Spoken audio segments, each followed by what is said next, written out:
வணக்கம். நெருப்பு தமிழன். மதுரை மாநாட்டினால ஒட்டுமொத்த கட்சிகளையும் இப்போ கூடிருச்சு. எல்லா கட்சிகளுமே இப்போ விஜயை எதிர்த்து பேசுவது தான். இப்போ விஜயை ஆதரித்து ஒரு நடுநிலையாக 2-3 பத்திரிகைக்காரங்க தான் பேசுகிறாங்க. மற்ற எல்லாருமே அடித்து தூக்குறாங்க.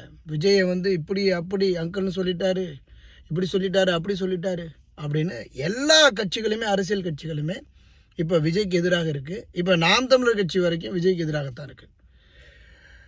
ஒட்டுமொத்த கட்சிகளையும் இன்றைக்கு பேச விட்டுட்டு ஒரே ஆளி எதிர்த்து நிற்கிறாரு. இப்போ பாருங்கள், அரசியல் எப்படி இருந்துச்சு. திமுகவை எதிர்த்து எல்லா கட்சிகளும் பேசிக்கிட்டு இருந்துச்சு.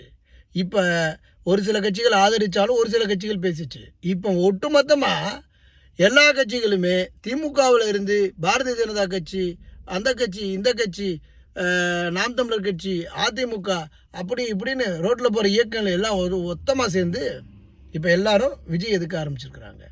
அப்போ இங்கே அரசியலினுடைய இன்றைக்கு பேசப்படுகின்ற ஒரு பேசுபொருள், எதிர்கால அரசியலினுடைய நிலை யார் கையில் இருக்குது, அரசியலினுடைய மாற்றம் யார் கையில் இருக்குது, அரசியலை யார் இங்கே உருவாக்க போகிறா, அரசியலினுடைய மகத்தான ஒரு மாற்றத்தை எவன் ஜெயிக்க முடியும், எவன் தோக்க முடியும்னு யார் இங்கே மாற்றத்தை கொடுக்க போகிறா அப்படிங்கிறது தெளிவாகுதா?